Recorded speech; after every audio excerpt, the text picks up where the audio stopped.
Thank you, Yolanda, for that wonderful landing acknowledgement.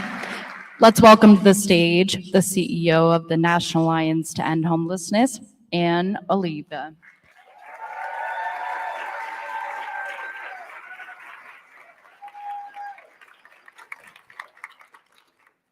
Hi, everybody.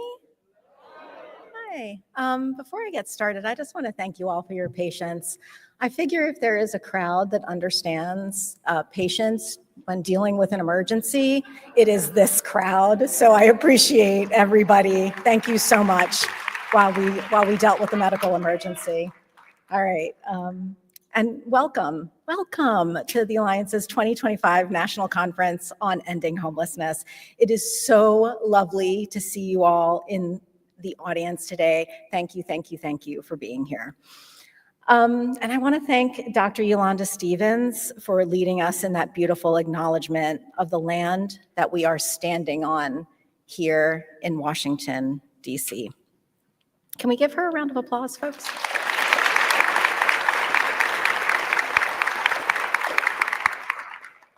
But while I'm standing up here, it feels like something's missing. I feel like something is not quite finished up here. Excuse me, Lindsay? Hey, Ann, is everything good up there? Yeah, does everybody know Lindsay Houston? She's the voice of the Alliance for all of our conferences. You know Lindsay?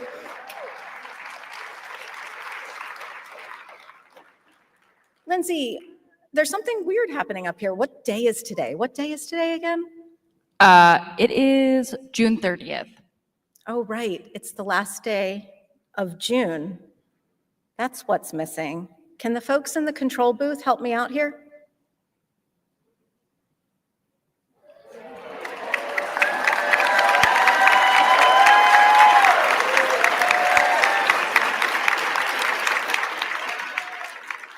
That feels better. Thank you so much. Happy Pride. Happy last day of Pride to everybody in the audience. Woohoo!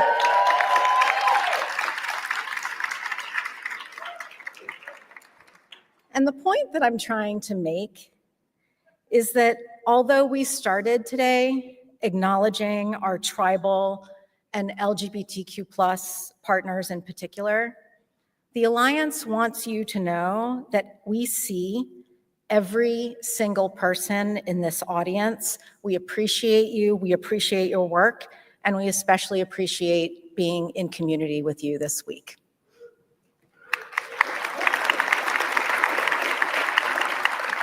And we have a great week in store for you. We have fantastic speakers from across the country with an amazing lineup of plenary presentations, including later in today's session, the introduction of our inaugural grantees under the Baker Boyle Innovation Fund, which is the fund that supports people with lived experience of homelessness in their professional and creative endeavors. Tomorrow, we're going to be hearing from Ashley Gardier, who is the president of PolicyLink, as well as our friend Amanda Indiri from Funders Together for Housing Justice.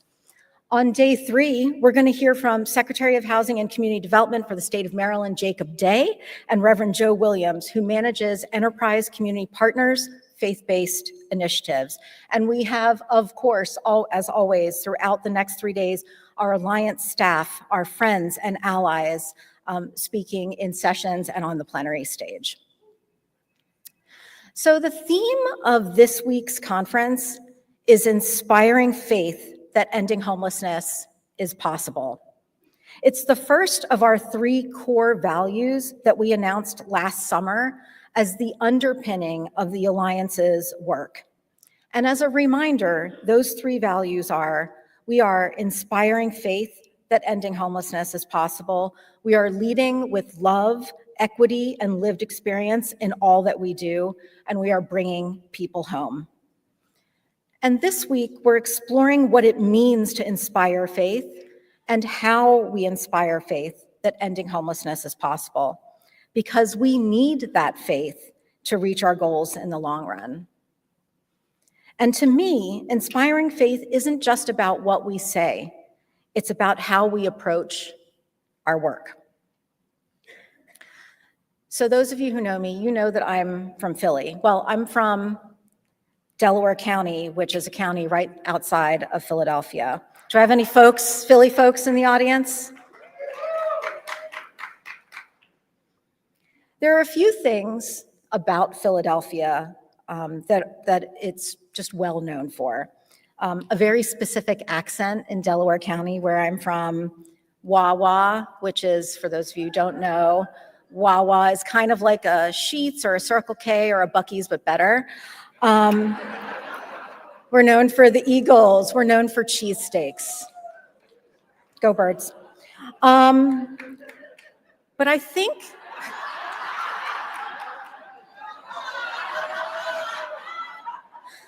I didn't know you were allowed to do commentary.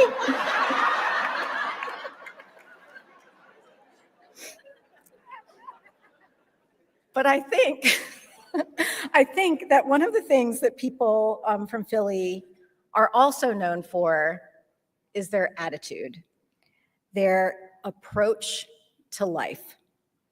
And it's part of the culture of the area of the country to be what I would call scrappy, to be the underdog. Do we have the slide up? Can we do the slide? Does anybody know what this thing is? Right, who knows what it is? It's Gritty, right. It is the mascot for the Philadelphia Flyers. Its name is, in fact, Gritty. I don't know what it is, it's just a Gritty.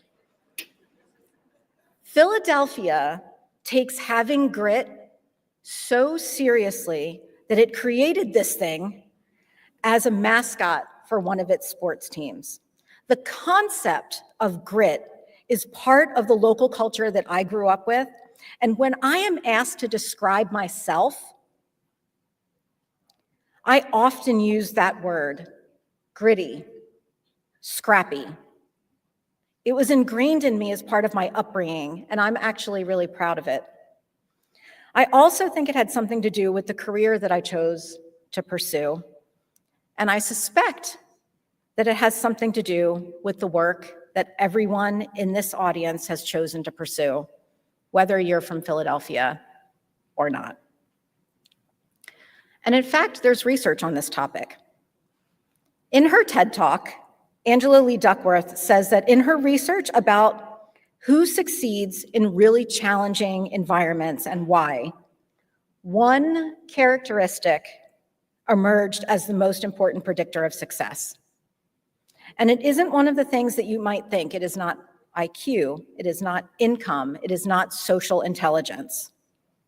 It's grit. She defines grit as passion and perseverance for long-term goals. It's stamina. It is sticking with your goals to pursue the future that you want in what you do every day, sometimes for years. Not only do I consider myself as having grit, but I have seen grit in every site visit, every street outreach encounter, every time I've worked a disaster recovery effort, every time I stand in front of a crowd like this. I see it in the people we serve. I see it in the frontline staff. I see it in the community and lived experience leaders that we work with. So let me say it again. Grit is passion and perseverance towards meeting long-term goals. And it is the most important predictor of success when faced with challenging circumstances. Y'all see where I'm going with this, right? If the definition of grit doesn't describe us, I don't know what does. At all levels, this field displays a huge amount of grit. We think on our feet, we use evidence, we protect our people, we keep our eyes on the long-term goal, even while working with the person right in front of us to access housing, over weeks, over months, over years.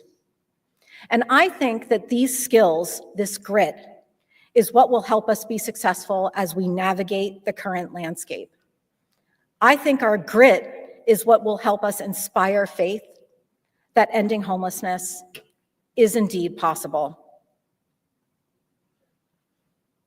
That there's a lot happening has been the theme of my opening plenary speech now for several conferences. And it's true, of course. There is a lot happening. We're facing the challenge of a federal government that's backing away and worse from its responsibility to ensure everyone has a safe and stable place to live.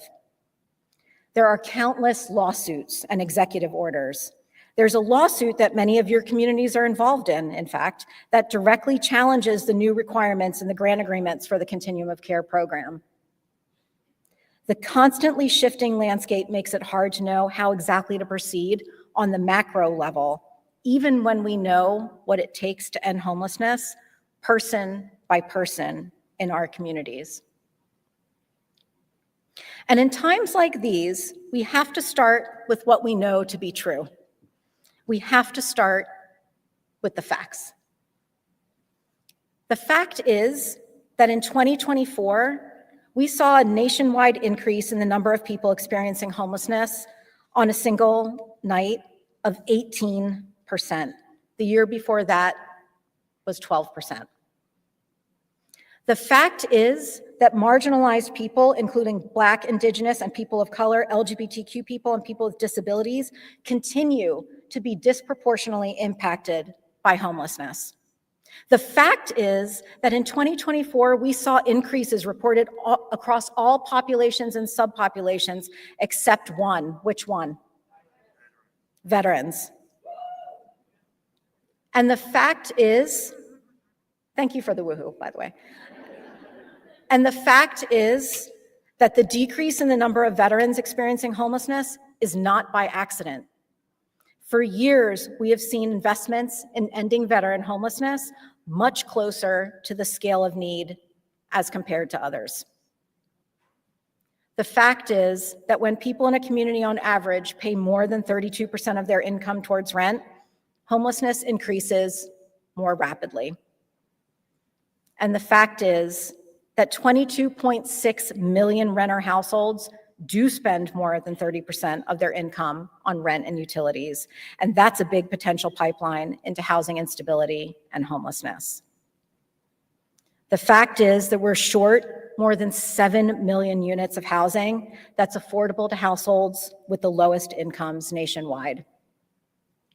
And lastly, the fact is that in 2023, on average, 19,000 people per week became homeless for the first time, largely due to all the factors I just described.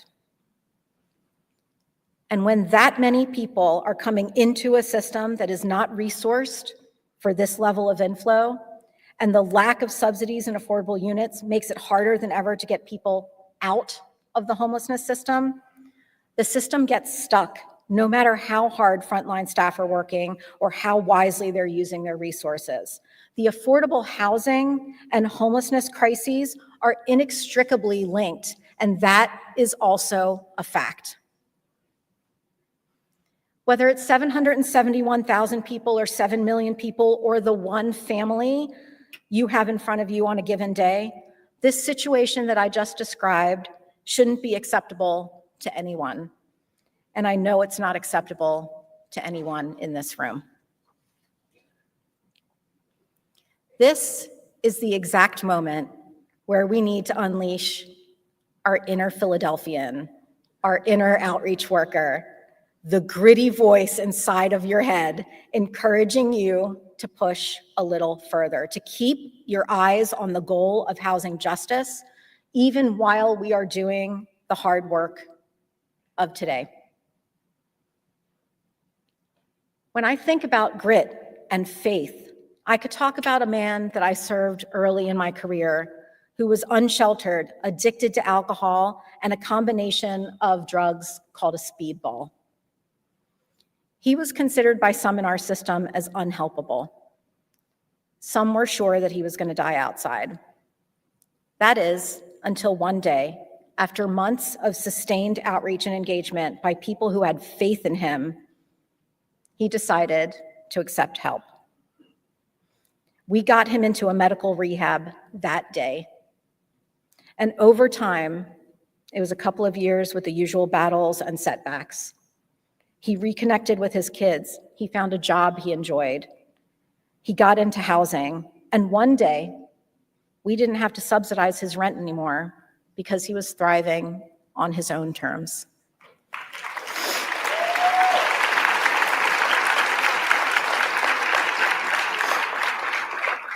Or I could talk about the mom in active labor. I'm sure some of you have experienced this. The mom in active labor who refused to leave for the hospital until she was done signing her lease because she did not want to bring that baby home to a shelter. I thought she was going to have that baby in the chair. Or I could talk about the older woman living in a tent outside of Union Station, who, after stabilizing her through a 72-hour hold during a snowstorm, we realized had worked for most of her adult life, and that the back Social Security owed to her was enough to buy her a small apartment of her own, where she lived for many years until she passed away. When I think about grit, I think about them. When I think about grit, I think about you. I've seen the list of conference attendees in the room with us today. It's pretty awesome. So I want to take a minute for you to see who you are spending the next few days with. I want you to know how many other people in this room face the same challenges as you, have the same questions as you, share the same wins as you. So if you've been here before, you know the drill. Please look around as I ask the following questions and raise your hand if the answer applies to you. Who here is at an in-person Alliance conference for the very first time? Welcome, welcome. How many folks in the room have lived experience of homelessness or housing instability? How many of you are frontline staff? Thank you. How many are continuum of care leadership or other systems leadership? How about tribal members or tribal leadership? Got work to do there, guys. How about technical assistance providers and funders? Nice. Staff from other national organizations? Great. How about government staff? How about people who consider themselves housers? Nice. Okay, and here's the last question. And for those of you who are here for the first time, take a good look around because these are the folks that you want to talk to. So raise your hand when something applies to you and keep it up. How many of you have been doing this work for at least 5 years? How about 10 years? 20 years? 30 years?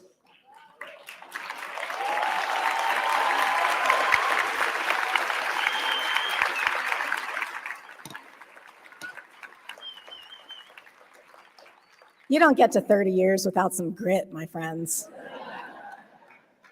At 30 years, you have positively impacted the lives of hundreds or thousands of people. You've made changes in systems. You supported evidence-based approaches and outlasted skeptics, even in challenging times. You have kept your eye on the goal of housing justice while also doing the work that you needed to do in the moment.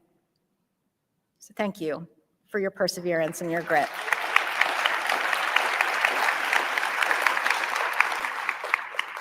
So lately, I've been talking a lot about Glimmers. You all have probably heard me talk about them, but if you don't, in case you don't know, a glimmer is the opposite of a trigger.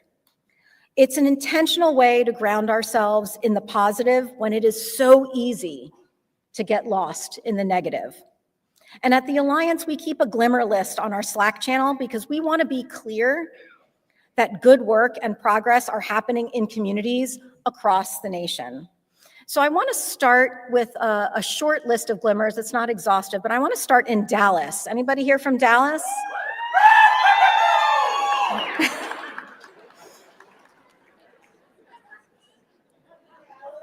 Great, Dallas. Good job, Dallas. Housing Forward announced in May a fourth consecutive year of sustained decreases in homelessness in Dallas and Collin counties, and an effective end to street homelessness downtown.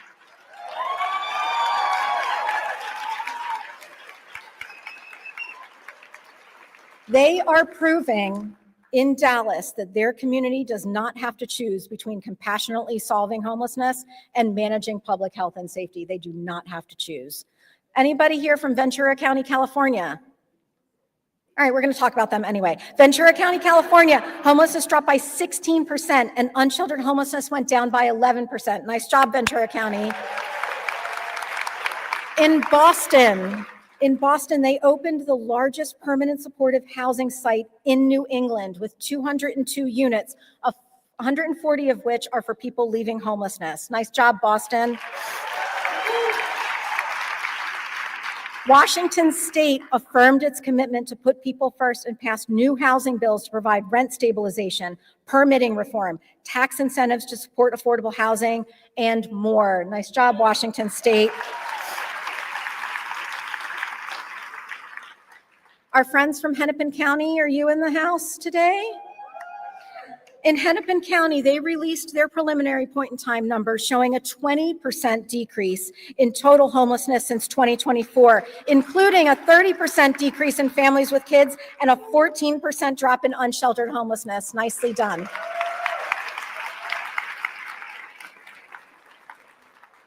And I'll end in the state of New York. You can clap for yourselves, New York. Good job. This year's New York State budget includes the largest ever increase, about $18 million, to the New York State Supportive Housing Program, which hasn't seen a meaningful funding update in nearly 40 years. This 40-year win was accomplished through the incredible advocacy by supportive housing tenants. Congratulations, New York.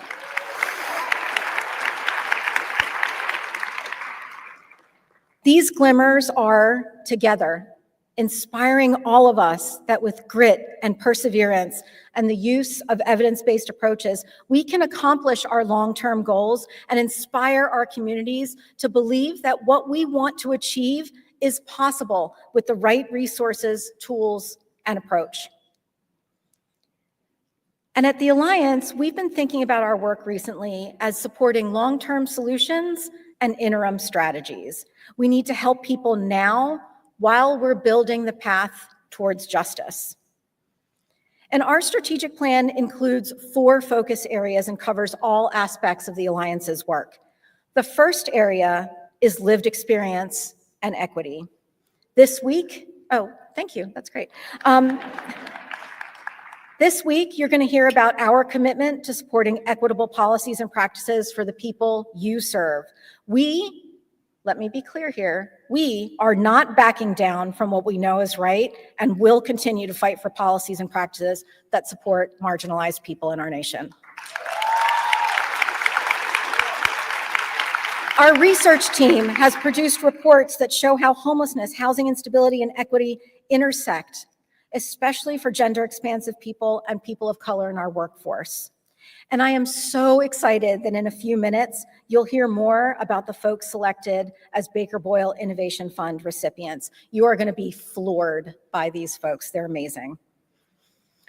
The second area is the Alliance's bread and butter. It's policy, practice, and research. And this includes developing training resources on our online Center for Learning and a new toolkit on housing-focused street outreach. It also includes analysis on what is and isn't working in communities that received HUD money to serve unsheltered people in rural areas. And it also includes guidance on incorporating interim strategies for responding to unsheltered homelessness.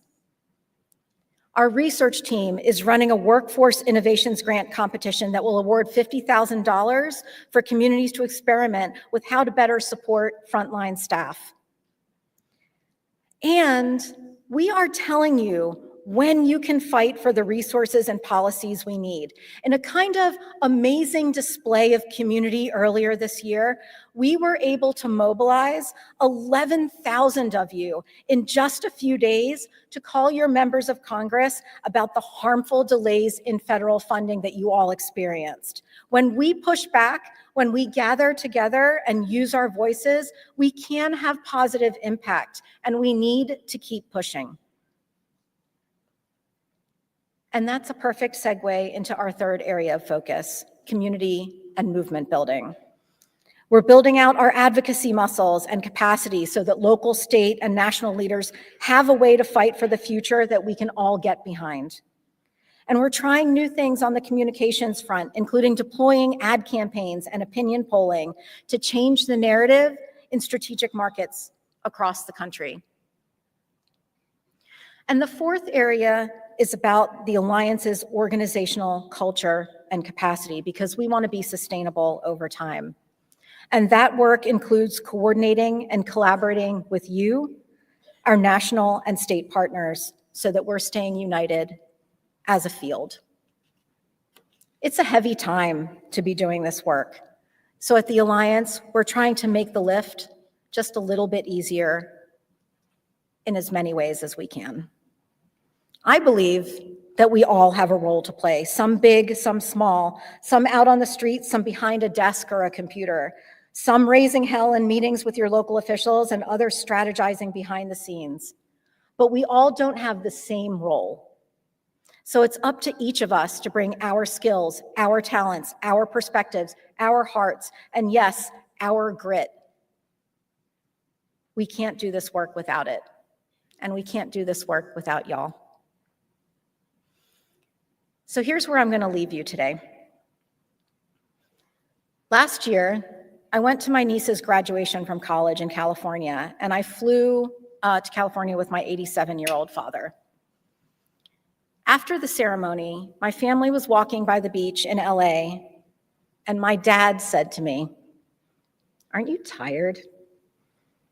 You've been doing this work for 30 years, and homelessness isn't ended yet. Do you think it's even possible?" And damn, that was like an arrow through my heart, right? Like, that's my dad. And for a minute, I questioned everything in my adult life that brought me to that moment in a way that only a parent can make you question your life choices, right? But then I was like, wait a minute, Ann, you have answered this question a million times. And I said to my dad, of course it's possible. We know how to do it, but we need more people to have faith that it can be done, and we have to convince our lawmakers to invest in what we know works.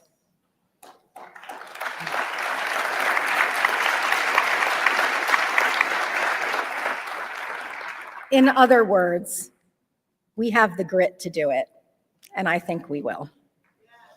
And that's why we're all here today, right? Over the next few days, I hope you can leave with some new skills and insights and information and renewed faith in the work of ending homelessness back in your own community. We don't know what lies ahead, but this is a time for us to be scrappy, to show our grit, to shine as the underdog, to think of this ridiculous mascot and all that it symbolizes.